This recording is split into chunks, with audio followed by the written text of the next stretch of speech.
नमस्कार दोस्तों, स्वागत है आपका आज की बेहद बड़ी और ताजा खबरों की इस वीडियो में। दोस्तों आज की इस वीडियो में जानेंगे आज की महत्वपूर्ण और ताजा खबरों के बारे में। तो दोस्तों वीडियो में आगे बढ़े उससे पहले आपसे एक छोटी सी विनती करना चाहते हैं कि इस वीडियो को लाइक और शेयर जरूर कर दीजिएगा, साथ ही हमारे चैनल को भी सब्सक्राइब जरूर कर लीजिएगा। वहीं पर दोस्तों वीडियो में आगे बढ़े उससे पहले आपके जनरल नॉलेज में वर्दी के लिए आपसे एक प्रश्न पूछना चाहते हैं। आज आपको कमेंट करके बताना है कि कोरोना वायरस की उत्पत्ति किस देश से हुई है। जी हाँ, कमेंट करके उस देश का नाम जरूर बताएगा। तो चलिए दोस्तों बिना देरी के फटाफट से शुरू करते हैं आज की खबरों की कारवां को। पहली खबर, भारत में लगातार घट रहे हैं कोरोना के मामले। जानिए पिछले 24 घंटों में कितने आंकड़े आए सामने। जी हाँ दोस्तों, भारत में कोरोना संक्रमण से पिछले 24 घंटों में 92,596 नए मामले सामने आए हैं। तो वहीं 2,219 लोगों की मौत भी इस अवधि में महामारी से हुई है। स्वास्थ्य मंत्रालय की ओर से बुधवार सुबह यह जानकारी दी गई है। इसी के साथ देश में कोरोना से मरने वालों की संख्या अब बढ़कर 3,53,528 हो गई है। राहत की बात यह है कि लगातार दूसरे दिन दैनिक कोरोना संक्रमण दर 5% से नीचे है। चलिए दोस्तों जानते हैं अगली खबर। स्टडी में खुलासा, भारत में बीटा और डेल्टा वेरिएंट के खिलाफ ज्यादा असरदार है कोवैक्सीन। जी हां दोस्तों, देश इस वक्त जानलेवा कोरोना वायरस की दूसरी लहर से जंग लड़ रहा है। हालांकि अब नए मामलों की संख्या में गिरावट दर्ज की जा रही है, लेकिन मौतें अब भी बड़ी संख्या में हो रही है। इसी बीच एक स्टडी में खुलासा हुआ है कि स्वदेशी रूप से विकसित कोरोना वायरस की वैक्सीन कोवैक्सीन लोगों को घातक बीटा यानी कि B.1.315 और डेल्टा B.1.617.2 वेरिएंट से बचाती है। बीटा को आमतौर पर दक्षिणी अफ्रीका और डेल्टा को भारतीय वेरिएंट के रूप में जाना जाता है। चलिए दोस्तों जानते हैं अगली खबर। ऑनलाइन पढ़ाई में स्कूली बच्चों को मिलेगा अब रुचिकर कंटेंट, शिक्षा मंत्रालय ने जारी किया निर्देश। जी हां दोस्तों, कोरोना संकट काल में शुरू हुई ऑनलाइन पढ़ाई को अब और रुचिकर बनाने की तैयारी है। फिलहाल शिक्षा मंत्रालय ने इसे लेकर पहल तेज कर दी है। इस बीच सबसे ज्यादा फोकस कंटेंट पर है ताकि बच्चों को आसानी से चीजें समझ में आ सके। इनमें गेमिंग तकनीक इस्तेमाल करने का भी सुझाव दिया गया है। इसके साथ ही इसमें दिव्यांग जन छात्रों पर भी फोकस किया गया है। उनके लिए अलग से वीडियो और विजुअल्स आदि तैयार करने का भी सुझाव दिया गया है। शिक्षा मंत्रालय ने यह कदम ऑनलाइन कंटेंट को लेकर उठ रहे सवालों को देखते हुए उठाया है। इसे लेकर शिक्षा के क्षेत्र से जुड़े विशेषज्ञों की एक कमेटी भी गठित की गई थी। चलिए दोस्तों जानते हैं अगली खबर। मुंबई में हुई मानसून की पहली बारिश, इन इलाकों में बरसी फुहारे, 13 राज्यों में येलो अलर्ट जारी। जी हां दोस्तों, दक्षिणी पश्चिमी मानसून महाराष्ट्र में दस्तक दे चुका है। राजधानी मुंबई में आज सुबह खूब बारिश हुई, कई इलाकों में पानी नजर आया। मौसम विभाग ने 13 राज्यों में येलो अलर्ट जारी कर दिया है। महाराष्ट्र के अलावा आंध्र प्रदेश, कर्नाटक, मध्य प्रदेश और बिहार के बहुत से इलाकों में वर्षा हुई है। मौसम विभाग की ओर से कहा गया है कि अगले सप्ताह तक मानसून मध्य प्रदेश तक पहुंच जाएगा। वहीं बिहार में भी प्री मानसून बारिश होने की संभावना है। यहाँ पर मानसून 12 जून के बाद पहुंचेगा। वहीं पर उत्तरी बिहार के कई जिलों में बुधवार सुबह से बारिश हो रही है। इसके अलावा मौसम विभाग की ओर से संभावना जताई गई है कि पूर्वोत्तर भारत, ओडिशा के उत्तरी तट, गंगेय पश्चिमी बंगाल, अंडमान और निकोबार द्वीप समूह में भी, कोंकण और गोवा में हल्की बारिश होगी। मौसम विभाग ने उत्तराखंड और हिमाचल में भी बारिश की चेतावनी जारी की है। चलिए दोस्तों जानते हैं अगली खबर। कृषि कानूनों पर केंद्र सरकार बातचीत के लिए तैयार, लेकिन रखी ये शर्तें। जी हां दोस्तों, नीति आयोग के सदस्य रमेश चंद्र ने कहा कि किसानों को सरकार के साथ बातचीत फिर से शुरू करने के लिए कृषि कानूनों को एकदम से निरस्त करने की मांग के बजाय खामियों को स्पष्ट रूप से बताने के बारे में कुछ संकेत देने चाहिए। 3 नए कृषि कानूनों के खिलाफ कुछ किसान संगठनों की विरोध प्रदर्शन जारी रहने के बीच उन्होंने ये बात कही है। वही बता दूं कि भारतीय किसान संघ के नेता राकेश टिकैत ने 29 अप्रैल को कहा था कि जब भी सरकार चाहे, किसान संगठन केंद्र के साथ तीनों विवादास्पद कृषि कानूनों पर चर्चा के लिए तैयार है। लेकिन उन्होंने इस बात पर भी जोर दिया कि चर्चा कानून को निरस्त करने के बारे में होनी चाहिए। चलिए दोस्तों जानते हैं अगली खबर। कांग्रेस पार्टी को लगा बड़ा झटका, दिग्गज नेता भाजपा में हुए शामिल।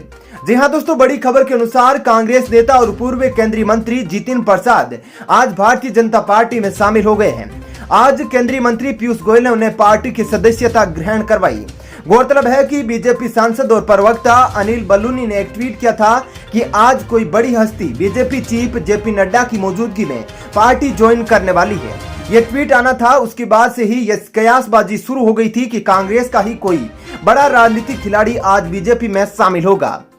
चलिए दोस्तों जानते हैं अगली खबर। बैंकिंग फ्रॉड से लूट गई अगर आपकी गाड़ी कमाई तो ऐसे कर सकते हैं कंप्लेन, मिलेगा क्लेम।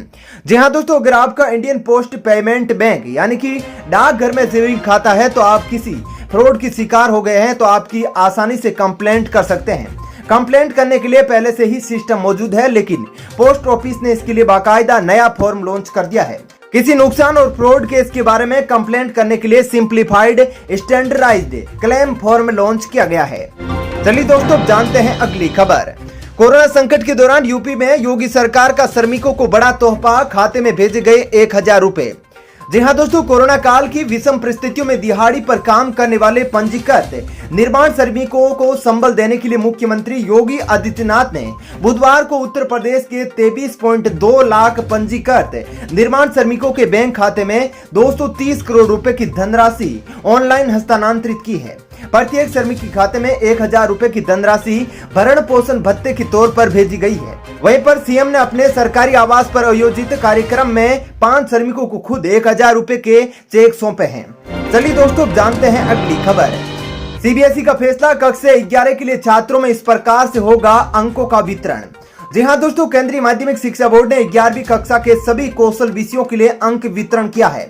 अब इस कक्षा के कौशल विषयों में थ्योरी 60 अंकों व प्रैक्टिकल प्रोजेक्ट के लिए 40 अंक होंगे।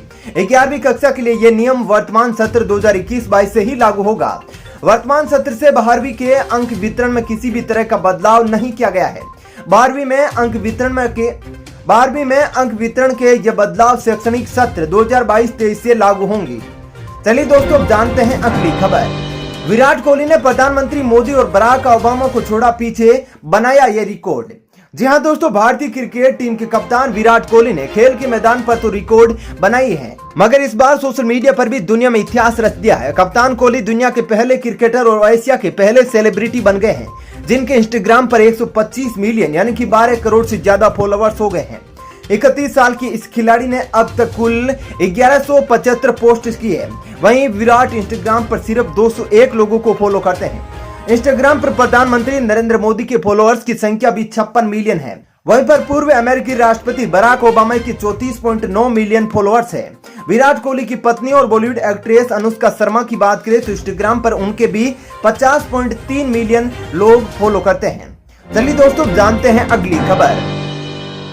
पाकिस्तान की राजधानी इस्लामाबाद स्थित भारतीय उच्चायोग पर बड़ा खतरा मंडरा रहा है। पाकिस्तान की इमरान सरकार की ओर से सुरक्षा व्यवस्था में खासी लापरवाही बरती जा रही है।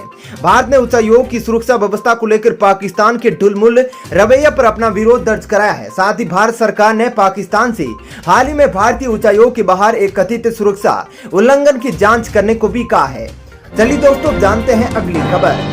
कोरोना वायरस की वैक्सीन बनाने वाली अमेरिकी कंपनी फाइजर ने अपने टीके का ट्रायल 12 साल से कम उम्र के लोगों पर शुरू कर दिया है। पहले चरण में कम संख्या में छोटे बच्चों को वैक्सीन की अलग अलग खुराक दी जाएगी। इसके लिए फाइजर ने दुनिया के 4 देशों में 4500 से अधिक बच्चों का चुनाव किया है। जिन देशों में बच्चों पर फाइजर की वैक्सीन का ट्रायल होना है उनमें अमेरिका, फिनलैंड, पोलैंड और स्पेन शामिल है। चलिए दोस्तों, जानते हैं अगली खबर। आज के समय में आधार कार्ड बेहद जरूरी डॉक्यूमेंट्स हो गया है। अब आप लगभग सभी सरकारी योजनाओं का लाभ बिना आधार कार्ड के नहीं उठा सकते हैं। अब ग्राहकों की सुविधा के लिए unique identification authority of India ने एम आधार ऐप का नया वर्जन लॉन्च कर दिया है। इसकी जानकारी UIDAI ने ट्वीट कर दी है। इस ऐप को अपने स्मार्टफोन पर डाउनलोड कर सकते हैं और आधार कार्ड से जुड़ी 35 सर्विसेज का फायदा उठा सकते हैं। चलिए दोस्तों, जानते हैं अगली खबर। यूपी कैडर के नए IAS बनेंगे भारत के चुनाव आयुक्त सुनील अरोड़ा की लेंगे जगह। जी हां दोस्तों, यूपी कैडर के IAS अधिकारी अनूप चंद्र पांडे को मंगलवार को चुनाव आयुक्त नियुक्त किया गया है। सुनील अरोड़ा की मुख्य चुनाव आयुक्त के पद से रिटायर्ड होने के बाद आयोग में पद खाली था। कानून मंत्रालय ने विधायी विभाग ने कहा कि राष्ट्रपति इससे प्रसन्न है कि 1984 बेंच के सेवानिवृत्त भारतीय प्रशासनिक सेवा IAS अधिकारी पांडे को उनके पदभार ग्रहण करने की तारीख से चुनाव आयुक्त के रूप में नियुक्त किया जाएगा।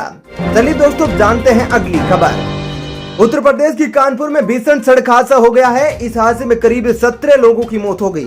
बताया जा रहा है कि सचेंडी में बस और लोडर के बीच सीधी टक्कर हुई थी, जिसके बाद बस पलट गई। हादसे को लेकर IG मोहित अग्रवाल ने बताया कि बस और ऑटो के बीच हुई भिड़ंत में 17 लोगों की मौत हो गई है। वहीं पर हेलट अस्पताल में 4 लोगों का इलाज चल रहा है। साथ ही बस लखनऊ से दिल्ली जा रही थी।